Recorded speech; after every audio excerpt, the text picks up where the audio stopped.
Good evening, and welcome to another presentation of Separate Publishing Group. I'm Stephen Pigeon. Tonight, we're going to be talking about the Apocalypse of Enoch. The Apocalypse of Enoch. I want to thank you, all of you who have joined for this presentation. Thank you for those of you who are in the chat. Thank you for subscribing to this channel. It is my great joy to be able to present these things to you. And by the blessings of Yahweh, I am here to be able to do this. And by his blessings, I will be able to continue. And so tonight we're going to be looking at some very interesting passages in the book of Chanoch. And I don't expect this to be a long presentation, but we are going to discuss some things which begin in the chapter 91 of the book of Chanoch. And I want to present that for you tonight, and we can talk about it a little bit thereafter. Okay, so let's begin. I assume all of you can see our PowerPoint presentation. Let me see if I can see it here. Just a moment here. All right. Okay, just one moment. There we go. Studying the unknown writings of Enoch. And so we begin in chapter 91. And now, my son Methuselah, call to me all your brethren, and assemble for me all the children of your mother. For a voice calls me, and the Ruach is poured out upon me, that I may show you everything which shall happen to you forever.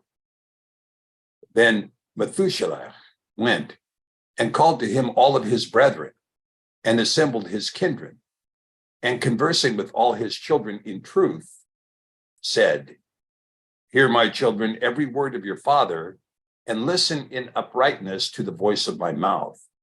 For I would gain your attention while I address you, my beloved.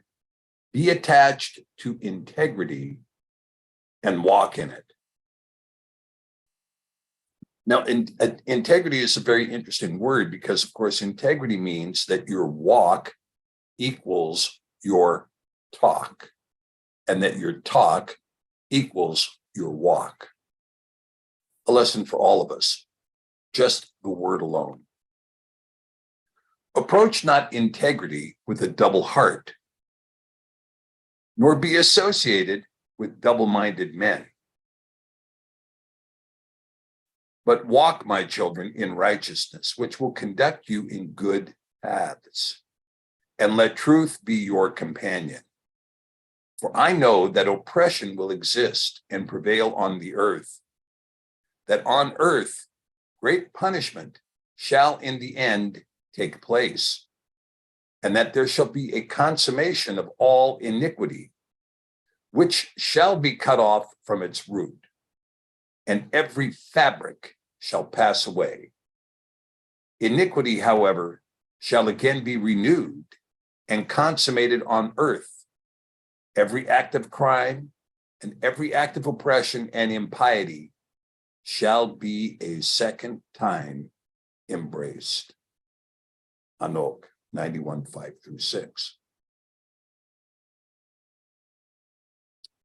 When therefore iniquity, sin, blasphemy, tyranny, and every work shall increase, and transgression, impiety, and uncleanness also shall increase, upon them all shall great punishment be inflicted from heaven. The holy Yahweh shall go forth in wrath, and upon them all shall great punishment from heaven be inflicted. The holy Yahweh shall go forth in wrath and with punishment, that he may execute judgment upon the earth. In those days, oppression shall be cut off from its roots, and iniquity with fraud shall be eradicated, perishing from under heaven. All the idols of the nations shall be surrendered with its inhabitants. With fire shall it be burnt. They shall be brought from every part of the earth and be cast into a judgment of fire. They shall perish in wrath and by a judgment overpowering them forever. Now you might recall that Kepha wrote that the first time the earth was destroyed by deluge, but that the second time it would be destroyed by fire.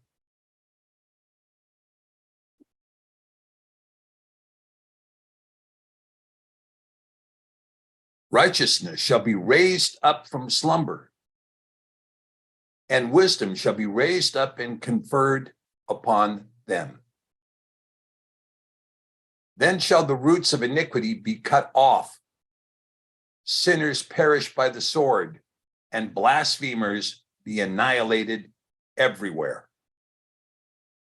Those who meditate oppression and those who blaspheme by the sword shall perish. And now, my children, I will describe and point out to you the path of righteousness and the path of oppression. I will again point them out to you that you may know what is to come. Hear now, my children, and walk in the path of righteousness, but shun that oppression. For all who walk in the path of iniquity shall perish forever.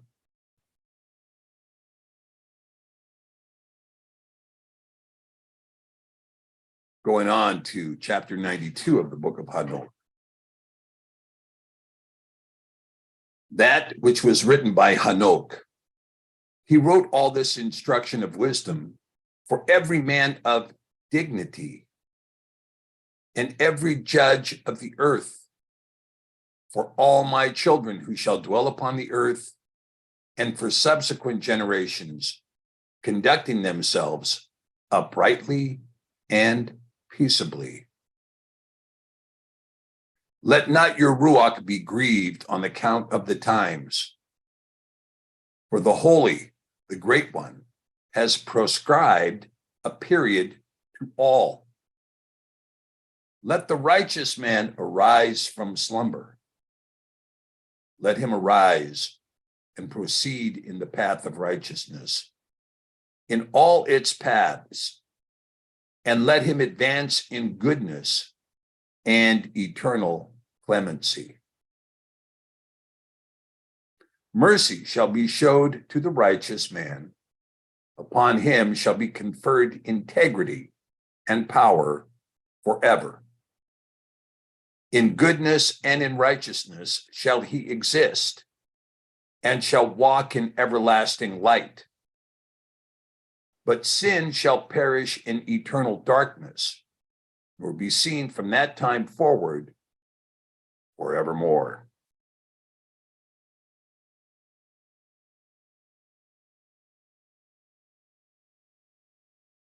After this, Chanoch began to speak from a sefer.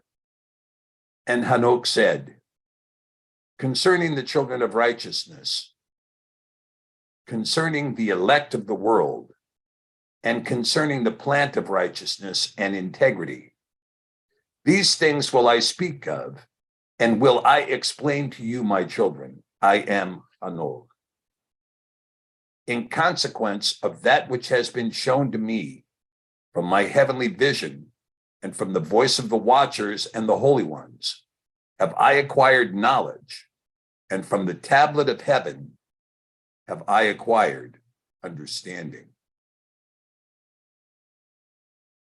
Chanoch then began to speak from a sefer, and said, I have been born the 7th in the 1st week, while judgment and righteousness await with patience. Now, while we cannot ascertain exactly how the week here was calculated, Chanoch was the 7th from Adam, born in the 1st millennium. Is he speaking then of the millennial epoch, that is to say, the first 1,000 years?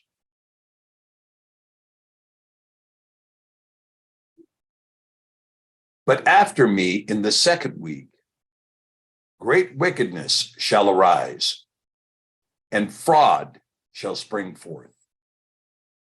In that week, the end of the first shall take place, in which man will be saved.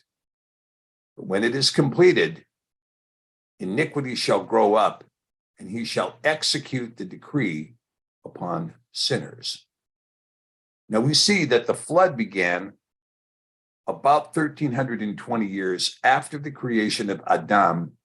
So the flood would take place in the second millennial epoch, or the second week.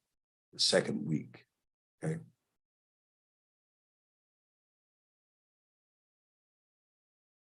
Afterwards, in the third week during its completion, a man of the plant of righteous judgment shall be selected, and after him the plant of righteousness shall come forever. Now, this is talking about the third week. This is predicting the call of Abraham. That is to say, a man of the plant of righteous judgment shall be selected. This is not referring to Moshe. This is referring to Abraham. And after him, the plant of righteousness shall come forever.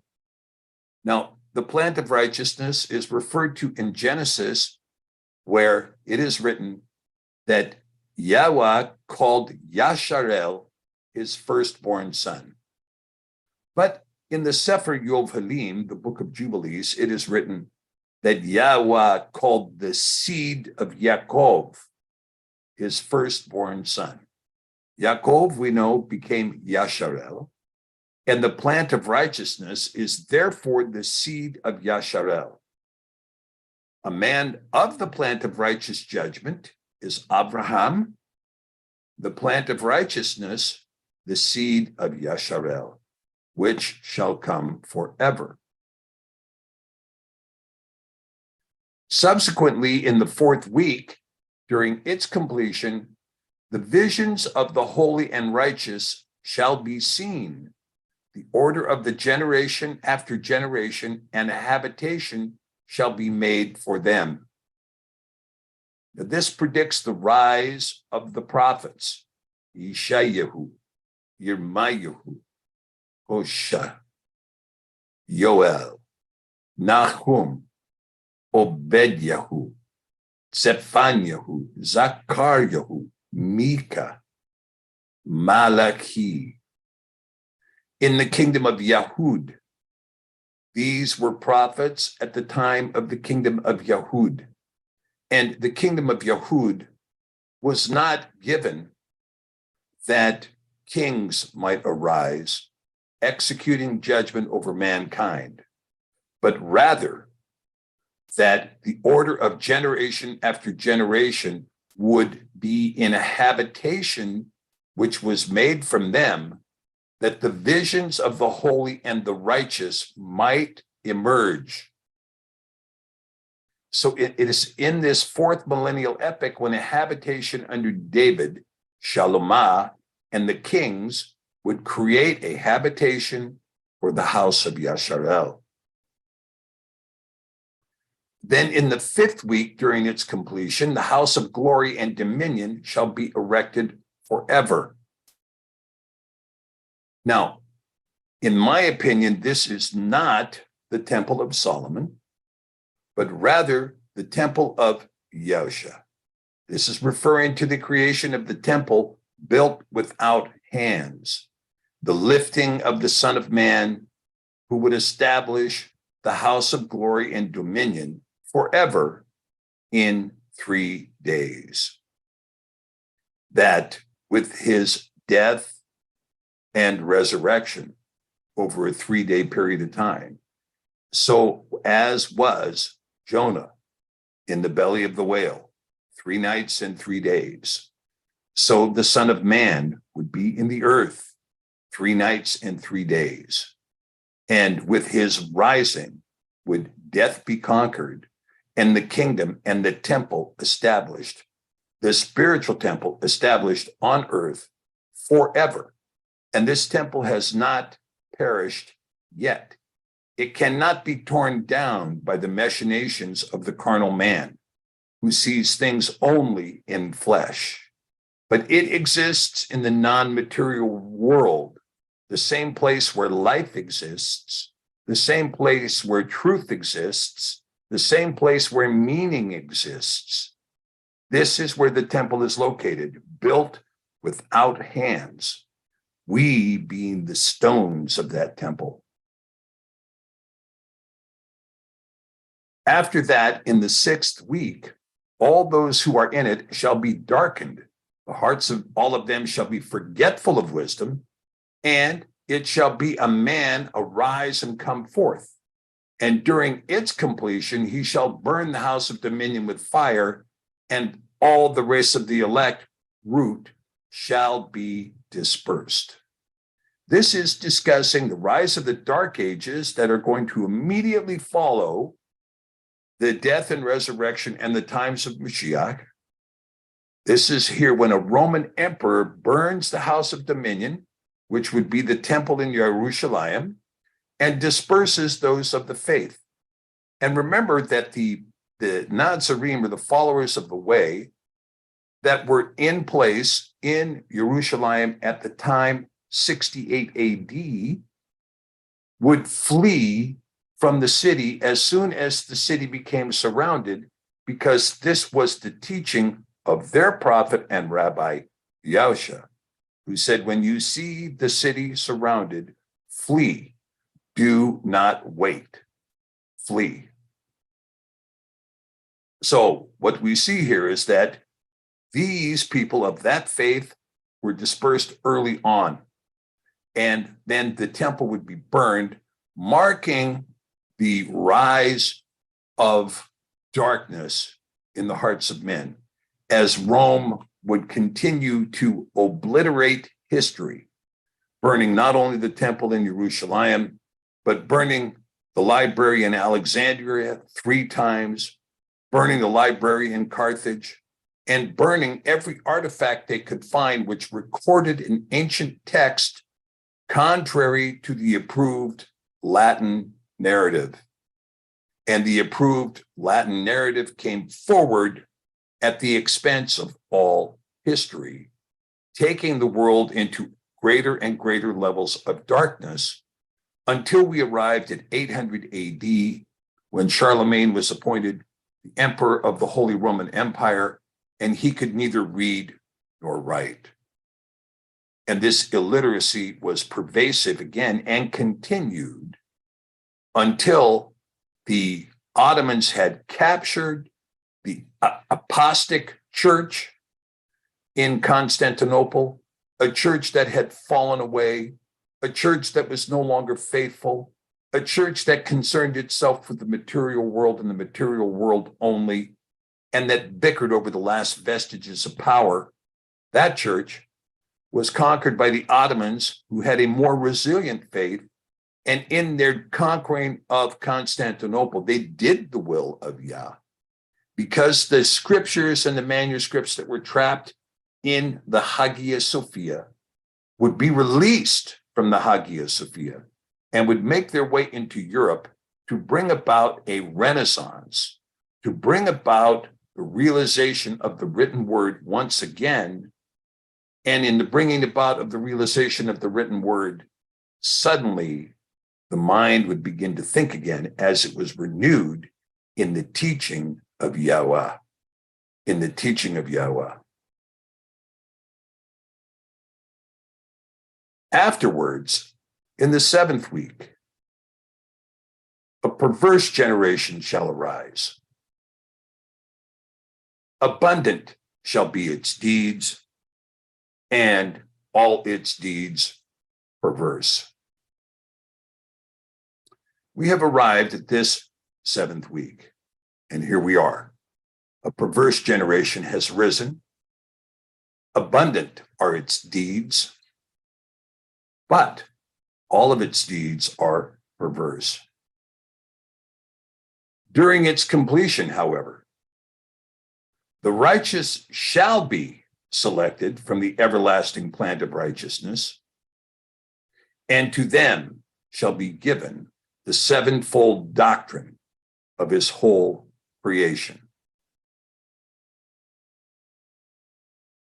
From the spiritual seed of Yasharel, the righteous shall be selected, and they shall understand the sevenfold doctrine of his whole creation.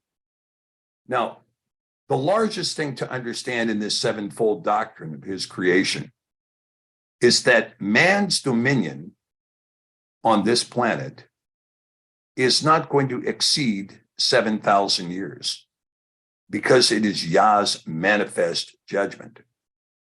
And that it is likely that there was a sevenfold doctrine on a pre-Adamic world, that there was 7,000 years which preceded the current epoch. And in those 7,000 years, the Beni Elohim were present on the earth, male and female, Zakar and Nekabah. Now, there's indication that there were 3 epochs described in Scripture.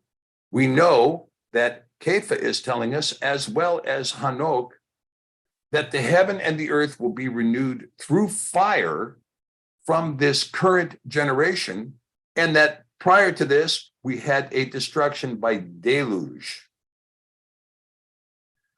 Very interesting scenario. And we see written in the book Chazon, the passage, I am the Aleph and the Tav, the first and the last, the beginning and the end, who was, who is, and who is to come, who was the Elohim of the pre-Adamic epoch, who is Yahweh Elohim of the current epoch, and who will be Yahweh Tsevaot Elohim of the epoch to come.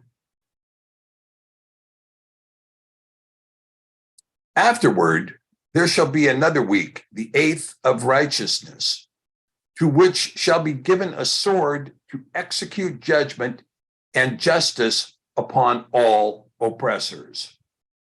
Sinners shall be delivered up into the hands of the righteous, who during its completion shall acquire habitations by their righteousness, and the house of the great king shall be established for celebrations forever. Ah, beautiful.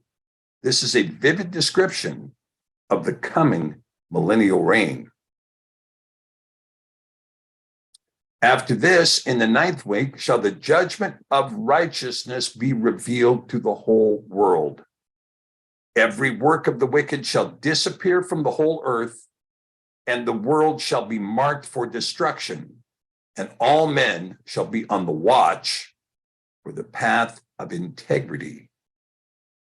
This here is what we call the white throne judgment. Okay, here we have a question that Bird Malware writes. Why is it perverse? Well, we have to keep things in mind when we talk about a path that is perverse. In the Hebrew, we have a word that describes a form of sin. It's called avon, avon. We often hear it in the English as avon, temptation. But avon describes a perverse path. We see in this teaching of Chanoch here that there is a path of integrity and righteousness, a path marked with eternal clemency. The path of righteousness is a path that seeks to do the right thing in obedience to the voice of Yahweh. Yahweh took his own finger and wrote his commands, etching them on a sapphire stone, to spell out to us what he expected of us. And Devarim 5:22 says he wrote it with his own finger and he added nothing further. So what we need to look to when we talk about what is perverse, perverse is every other path other than the pursuit of righteousness and integrity. Every other path other than the pursuit of righteousness and integrity is a perverse path, which is why all of the other deeds are perverse. Okay. Okay. And after this, on the 7th day of the 10th week, there shall be an everlasting judgment, which shall be executed upon the watchers, and a spacious eternal heaven shall spring forth in the midst of the angels. Hallelujah. The former heaven shall depart and pass away. A renewed heaven shall appear, for all the celestial powers shine with sevenfold splendor forever. Afterwards, likewise, shall there be many weeks, which shall eternally exist in goodness and in righteousness. Neither shall sin be named there forever and ever. So this is telling us that even though we're in the sevenfold doctrine of his whole creation right now, that when this epoch is completed, heaven and earth will be renewed.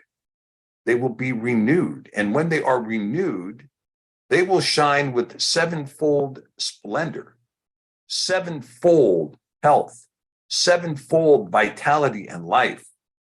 And goodness and righteousness shall be there eternally and forever. The sevenfold doctrine will have been completed. The former heaven and the former earth shall depart and pass away, but a renewed heaven shall appear.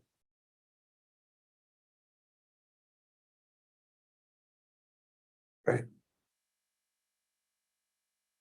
And so with that, my friends, we have completed our presentation. And so I'm going to take a few questions here today, and then we're going to go ahead and wrap up our programming for the night. If there are any questions, please go ahead, or comments, please go ahead and write them in the chat, and I might see them. You can write them in all caps if you want, but I'm going to be reading them however you write them. And we can take a look and see what we have to say. Okay. Okay, so the sevenfold doctrine, which year are we in? Well, we are closing out this 7th week. We're beginning to closing out the 7th week, which is why we are in this perverse generation, and which is why the sevenfold doctrine has been revealed. Betty, you can ask another question if you'd like, something different than tonight's presentation. Yes. Sherry writes, behold how good and how pleasant it is for the brethren to dwell together in unity. Yes, thank you for that, Sherry. And it is good and pleasant. And we can dwell together in unity. And we must, because the coming journey into the wilderness is going to require unity. And sometimes that means swallowing our pride to get along with one another, that we can act unified in the glory of Yahweh.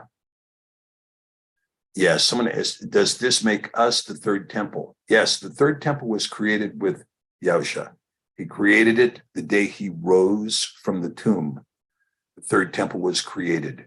And we, as part of the body of Mashiach, we are stones made without hands in a temple built without hands.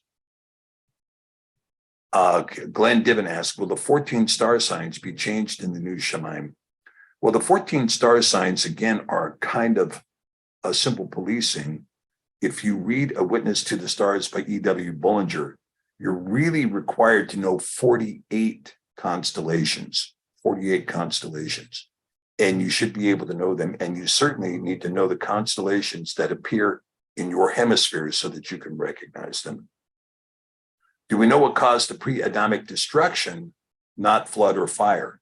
We do not know what caused the pre-Adamic destruction. Now, it's very possible that there appears to be indications in some of the writings in Jubilees that there was a massive worldwide war going on at the time of the flood, that the whole world was at war.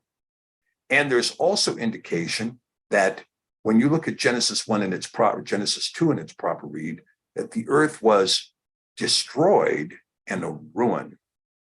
And so Robert Lawson asks, can you explain briefly what I mean by pre-Adamic? And I'm going to spend a little time on that. The pre-Adamic world is the world that existed before the creation of Adam. And there's indication that this is the case in all of the description of Bereshith chapter 1 or Genesis chapter 1. In that Genesis chapter 1 describes a 7,000-year period that precedes the creation of Adam. If you read Genesis 2 carefully, you will see that in Genesis 2, Adam is created in the second day before the plants. But in Genesis 1, mankind, the Beni Elohim, the sons of Elohim, created by Elohim, let us make mankind in our image, the scripture says. And so they created them, Zachar and Nekabah, male and female, they created them. So as a result, we can see that this creation that took place appears to be a 7,000-year epic before we arrive at Genesis 2. And 1,000 years precede before we have the creation of Adam. So this appears that mankind, having been created at the beginning of the sixth day, would give mankind, the male and female forms of mankind on the earth, 3,000 years prior to the breathing of life into the nostrils of Adam. This is the pre-Adamic world that appears to be in a sevenfold epic, that is to say 7,000 years. And as a consequence, Adam would enter into the second epic of 7,000 years. And we can see here that as we proceed in this epic, we're coming to the climax of events here in the world, and more or less the termination of the era of mankind's reign over the earth. It is written, man's days shall be 120 years. And of course, 120 years times, if it's 120 Jubilee years, this means man's days will be 6,000 years total. And after that, man's dominion over the earth is removed from man because of what mankind has done. Okay, Shraka, you are going to need to rewrite your question if you would, so I can see it. And thank you, Debbie Johnson. I appreciate that. And so we can see here that in this epic now, we begin to see Chanoch is talking the epic from Adam forward. And he's telling us what is being done and what will be done. Now, okay, we have to know constellations. Bird Malwar, yes, you should know constellations. This is part of the Paradise Torah that is given to us in Genesis 1. Genesis 1, 14 through 16 tells us that we are to use the lesser light, the greater light, and the stars also for signs, seasons, days, and years. If you're not doing that, then you're not following that Torah command. And so this means you need to understand what the signs are, which of course is the moon telling us the signs of the month, what the seasons are, which is told to us in the equinoxes and solstices, what the days are, which we know what a day is, or we think we do at least, and what the years are. These things we are to know, and we're to know them by reckoning the sun, the moon, and the stars. That's why it is incumbent upon you to know the constellations, because the constellations speak to you concerning what hour it is in the night. And it also tells you where it is and where you are on the earth. And in addition to that, the stars are capable of telling you things. For instance, the great sign in the sky that happened on September 17th, 2017, September 23rd, 2017. The fact that there's going to be 3 major solar eclipses over the United States, one which happened on August 21st, 2017, which went into eclipse before it crossed into the United States, crossed over all 5 towns named Salem, and left the United States, and no other nation in North America still in eclipse. That was a significant marker that the United States would be completely eclipsed before the next major eclipse, which isn't expected to come until April of 2024. And it will come up through Mexico and cross through the United States and creating a Paleo-Hebrew Tav over the United States and exiting over Canada. There will be yet another solar eclipse that will take place later that year, which will create the Aleph Tav in Paleo-Hebrew over the United States of America. Now, if you don't look at these things and you say, well, these signs don't have any profound reflection upon what's going on in the earth, even though Genesis 1:14 tells us that we are to use these, the sun, the moon, and the stars also for signs, that when we see those signs, we can see, yes, there is something happening. That particular solar eclipse that took place on September 23rd, 2017, forecasted that the United States of America would be completely eclipsed over a 7-year period of time. Now, this eclipse is taking place as we speak. We are being eclipsed.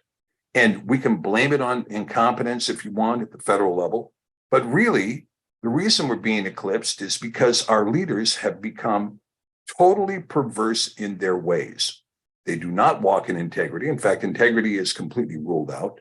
They are only interested in power, and power by any means, and the ends justify the means.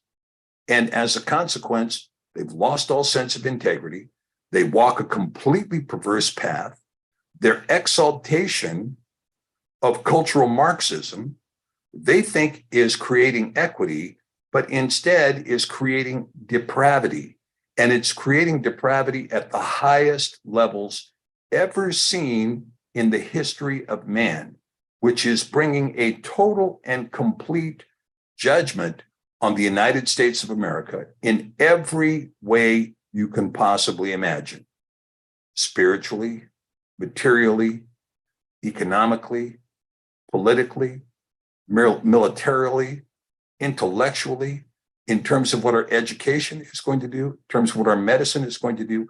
Everything that was built on the blessings of Yahweh is being removed as the United States is being completely eclipsed. And when this period of this eclipse is finally over, the United States will have been eclipsed by every nation on earth. That means the smallest, most backward third world nation you can think of will have more going on than the United States. Okay. Yeah, so someone says, oh, we're in the 6th week. Well, yeah, I know that confusion is here, but what I say to you is that I don't know the exact dating on these weeks, because again, it's not telling us here. It's not telling us exactly what the dating is. Okay. All right. Let's see. Yeah, I created a world before this one, huh? Yeah. Okay. Well, no, this is the same world. It's the same world. It's just renewed. It was renewed through a cataclysm. And I know this is a new teaching to a lot of people, but this is what we call the 3 epic teaching of the world. And we believe it is justified by teachings in 2 Peter and also by the teachings in Hazon. Okay, let me see if I can find some of this stuff. Okay, so Danny is asking me a current events question of the assassination of attempted Putin and his threat to retaliate and blaming the US. Well, you know, the difficulty here with the attempted assassination of Putin, maybe it was an attempted assassination of Putin, or maybe it was something else. But the point is that long-range drones were launched, and these drones were launched at the Kremlin and did in fact reach the Kremlin, even though both of them were blown up without anything happening at the Kremlin of any significance. There was no damage. I mean, I think there was a little bit of burn marks on the dome of the Senate, but that's about it. There was no damage. But the question is, if you saw, drones coming in that were blown up immediately over the Capitol building in Washington, D.C., you might think that that came from a terrorist, or you might think this, that, or the other thing. But the Russians conclude that these drones would not be available for the firing into Russia at all, except for the more than $100 billion we poured into Ukraine to fight a proxy war with the idea of weakening Russia. This was an absolutely horrible idea on the part of us. And because we made this mistake, the United States is absolutely crumbling. It was just a huge, huge tactical error made by people who just wanted war. And so they got what they wanted. And now the Russians are saying that the direct cause was the United States. It may not have been the proximate cause, but I can tell you, even though Vladimir Zelensky and the United States are all denying that they did it, the following morning, Ukraine issued a stamp showing the Kremlin burning as a result of a drone strike. The following morning. So we can see here that we've got a very interesting issue taking place. Now, Vladimir Putin has the more alarming issue, and the issue that's not being covered by anyone anywhere, is that Zelensky fled Ukraine and went to Finland, and he was trying to negotiate with Finland to get aircraft from Finland to put into Ukraine. And Finland has agreed to give military aid to Ukraine, but no aircraft. Then he went to Berlin, and he has been meeting with several major leaders in the EU and NATO over the idea of admitting Ukraine into both the EU and NATO. Now, I can tell you that the instant Ukraine becomes a NATO member, Russia is very likely to strike all of the major capitals of the NATO countries with nuclear weapons. People don't know this, but the Russians have already used nuclear weapons once and maybe twice, but actually potentially 3 times. There have been 3 major strikes that have been of significance. One strike, which appears to me to have been about a 1.5 kiloton tactical nuclear weapon used to destroy an ammunition dump. I don't know if it was in Kharkiv or someplace like this, but that's where I believe it happened. The next was a strike that took place against a deep bunker in Kiev, where 300 NATO commanders, mostly British, but also Polish, also French, and probably Americans, there were 300 officers alleged by the Russians to have been in this bunker 160 feet down, which they struck with, I believe, a tactical nuclear missile fired from a Kinzhal hypersonic weapon, because it succeeded in penetrating 160 feet down and killing all the leadership. Over the weekend, again, this is not reported at all in America, but somebody used a UAV of some distance, new UAVs that have been allowed into Ukraine of greater distances. And this UAV attacked an oil tank standing near an airport in Sevastopol in Crimea. And it blew up and it burned, a lot of black smoke, very showcasey kind of event, not of significance really from a military point of view. The Russian response was over 200 missiles being fired into Ukraine and massively destructive.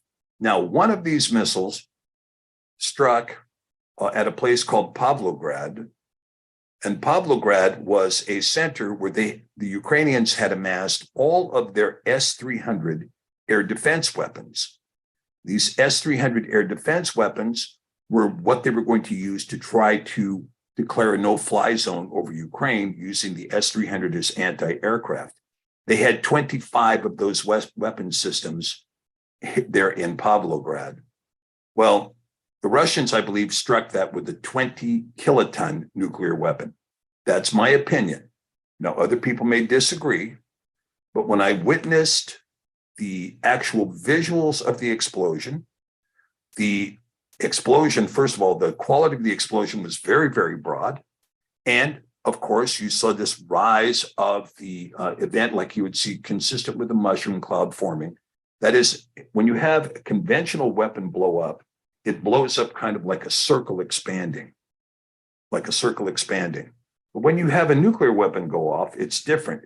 It rises straight up and then forms a mushroom cloud in the atmosphere. When it rises straight up, you can tell it's a nuclear weapon because of the plasma that it creates, because there is all kinds of electricity going off inside the rising stem of the mushroom cloud. And it was very clear that there was rising electricity above Pavlograd that appeared to be a nuclear weapon. And this weapon completely decimated 100% of Ukraine's ability to have an anti-aircraft presence in Ukraine. So literally all the hardware that's been shipped in there has been destroyed, with the exception of the German Leopards, most of which don't run. They've had to put them aside and use them for spare parts. The American Bradleys are being stuck in the mud, as are the British Challengers being stuck in the mud, because Ukraine has a horrendous mud problem. It's great fertile soil for growing crops, not so good for running around with a tank. And so this is the current situation in Ukraine. So the Ukrainian army has been decimated, anywhere from 300 to 350,000 dead, and probably another 400,000 wounded, including virtually all of their trained professional military is now wounded and injured beyond belief that they can no longer fight. And so everybody who's been amassed for the counteroffensive, which they believe totals about 50,000 troops, are really young recruits and conscripts who, at the first impetus, are surrendering to the Russians. The Russians just took thousands of prisoners in Bakhmut yesterday, for instance. The fact that Prigozhin is coming publicly and saying, I'm out of ammo, is a big fat lie. He's trying to encourage the Ukrainians to put more troops into Bakhmut because they've killed every other last one that's come in there, except the last group they took prisoner. So there's been about 80,000 Ukrainian casualties in Bakhmut. So the Russians are looking at this and saying, okay, now we have longer range UAVs that were given to Ukraine that were capable of striking Moscow, and did in fact strike Moscow, did in fact strike a tanker in Sevastopol. So these are extended range UAVs, and the Russians blame those extended range UAVs directly on the United States, which is very easy to trace because Biden allowed those extended range UAVs to be shipped about 2 weeks ago, with a $300 million arms package that was renewed, sending new armament into Ukraine. So as a consequence, the question is, will the Russians really retaliate by striking our capital with the intent of assassinating our leader, which would be a quid pro quo strike? Will they use it as a reason to strike Zelensky and his upper leadership? Well, this is already a given. In fact, Dmitry Medvedev already said, we have no use for Zelensky or anybody in his cabinet. They can't even surrender the country because they're not the ones making the decision. So the two critical aspects to this, Danny, in answer to your question, the two critical aspects to what the future holds in decision-making has to do with whether or not NATO is foolish enough to admit Ukraine into both the EU and into NATO, which they may do even today, because, of course, Zelensky is in there asking for that to happen. If that were to happen, right now, the Russians have deployed this ship that they call the Admiral Grishkov. And this ship is the most advanced nuclear ship in the world. And I believe it carries 36 Zircon hypersonic nuclear weapons. And so these weapons fired from the Grishkov, should these weapons be unleashed, you're talking about probably 75 kiloton weapons. That's going to be, 4 times larger than that bomb that destroyed Pavlograd. And they can arrive at any target in Europe in less than 2 minutes from their deployment in the North Sea. And there is a 9-ship group that has been deployed into the North Sea this morning, all of which are carrying caliber missiles. We don't know how many are nuclear missiles. The Russian nuclear fleet has been put on the highest level of alert since the war began. The Russians have moved what's called their Yars missiles, which are long-range ICBM. These Yars are also multi-headed MIRVed And they're also hypersonics. They fly at about 12,000 miles an hour. And in addition to that, they have the SARMSAT-2, which is the most destructive weapon ever built by anybody ever in the history of mankind. And it is a hypersonic vehicle that travels between 12 and 14,000 miles an hour and has 15 150 kiloton nuclear weapons on board. So that's going to be 16 times more powerful than the bomb that destroyed Pavlograd. And there's 15 of them. They believe with that SARMAT-2, for instance, that they can completely destroy the entirety of the United Kingdom with one missile. And it too would arrive in 2 minutes. So the truth is that the question is, Scott Ritter has said that we're less than 1 second from midnight. And part of the reason we're 1 second from midnight is because the United States has deployed nuclear detection systems into Ukraine, and the UK has been using depleted uranium shells in their Challenger tanks. And those Challenger tanks have been firing in the conflict in Ukraine. It was repeatedly told the ministers of the UK that the use of depleted uranium would be considered a nuclear event in Ukraine, which would open the door to them to use whatever they want to do.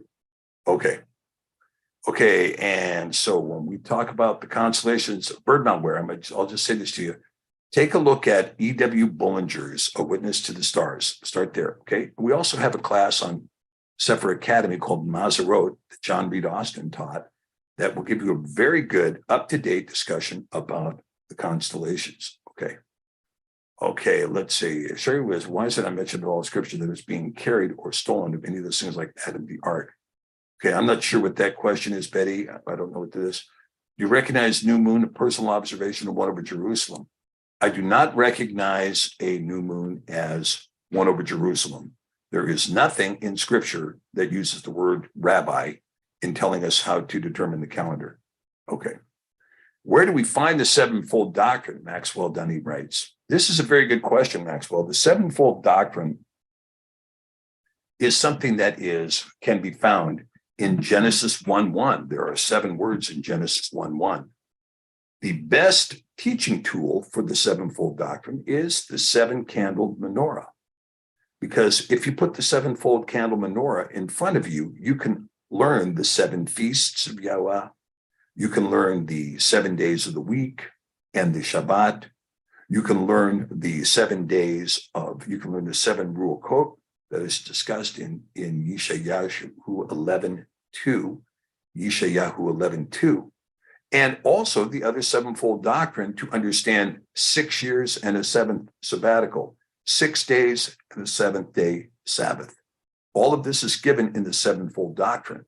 But ultimately, Kepha tells us that to Yah, a day is 1,000 years. Therefore, the sevenfold doctrine is also going to be expressed over 7,000 years. Okay, let's see. All right, let's see. Beginning in Aviv is when the day spring from on high reflects the great Passover. Now, speaking of the great Passover, okay, now Stephen DeStefani writes, where can I get more understanding on the eclipse of judgments on America, please? Stevie, I'll tell you, Stevie, I wish I could give you a better description here today. But I have taught many times on this particular issue. And quite frankly, I don't remember the videos.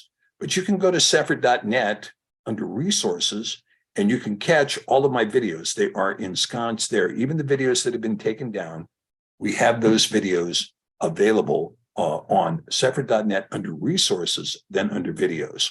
Okay. All right. Let's see. What else do we have here? Okay. Let's see. Okay. Birdman writes, I hope there isn't a nuclear war. Well, don't we all?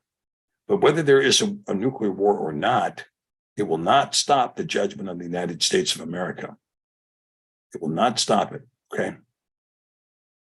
Okay. And Jessica says that Sefer Academy has a course on the constellations. It's called the Mazarot. You can just go to sephiracademy.net and you can take a look at that class and it'll get you up to speed. Okay, let's see. Do we have anything else? All right.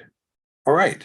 So I think we have everything that we were going to talk about today. So I want to thank you guys for participating in the chat. Thank you for being a part of this ministry. It's greatly appreciated. I thank you for being here for this particular teaching, and I hope to see you again. All right. Until then, my friends, I'm going to say, Yahweh bless you and keep you, cover you and protect you, shine his face upon you, look down upon you, and place his name over you. Hallelujah.